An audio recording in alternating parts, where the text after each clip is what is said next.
Hi, I'm Kate, and I would like to welcome you back to our third episode of our devlog series for our upcoming game Industry Giant 4.0. Previously, we checked out the traffic system, and today we'll discover the place where your business begins, the industries.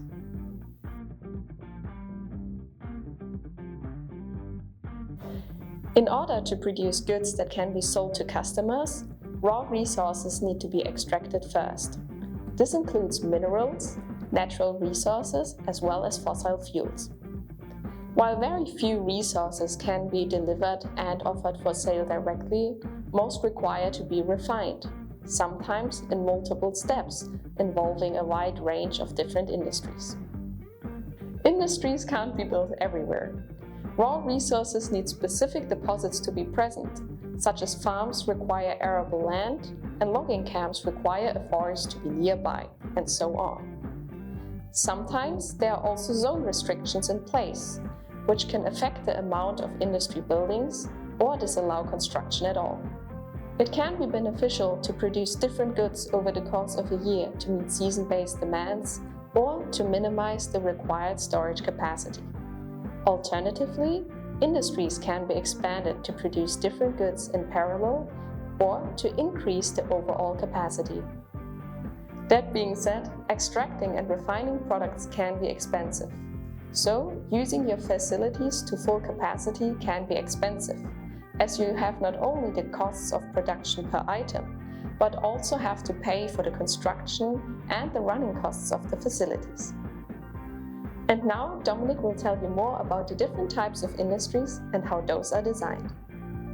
Hi, I'm Dominic. I'm a 3D artist at Don vs. Dodo, and today we will take a detailed look at how the industry buildings in IG4 are designed.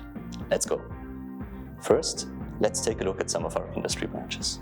We're keeping it simple here, as most of our industries are a general visualization of their real-world counterparts.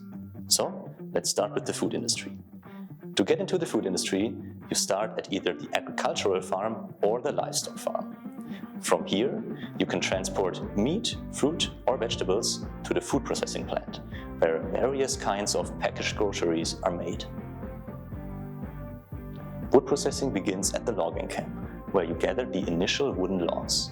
You can then cut them down in the sawmill and afterwards send the resulting products for paper making to the paper mill, or alternatively send them to the furniture factory where they can be turned into home decorations. If you want to refine mineral resources, you start out at the various mines or an oil well where these materials are gathered in their raw state. These raw materials are a baseline product for a variety of different goods. You can send them to one of our heavy industries such as the foundry or the rolling mill, send them to chemical processing, or use them in the manufacturing of electronics.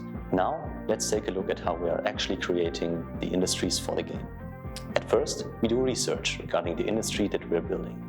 We gather info on manufacturing processes, tools and machinery that are commonly used in that industry, so we gain an understanding of what exactly we're creating. We also check out images of the real-world counterparts of our images, so we can identify unique elements that we may want to incorporate in our design. Our goal here is to make each industry memorable by its appearance, so players don't have to rely on name tags or tooltips to identify their buildings. After all this info gathering is done, we create a block out of the model. We do this to get a feel for the total size of the complex and also to easily experiment with layouting the various elements that make up the industry's property. At this stage, we also consider the required features from game design, such as how many truck terminals does this industry have to support, and where are these located? How many trains do we have to support and where do they stop? Or what would the upgrades of this industry look like? Once the blockout is finished and the design for the industry is settled, the modeling and texturing stage begins. During this process, we try to stay true to the real-world reference, while simplifying details that are too complex and adding some flavor here and there as we see fit. Generally, we try to keep our industries timeless in their design, so they don't look out of place whether you construct them in the 50s or around the turn of the millennium. However, some upgrades incorporate a few modern elements, such as solar panels on roofs, that kind of help to shift the look of an industry to a more advanced time period.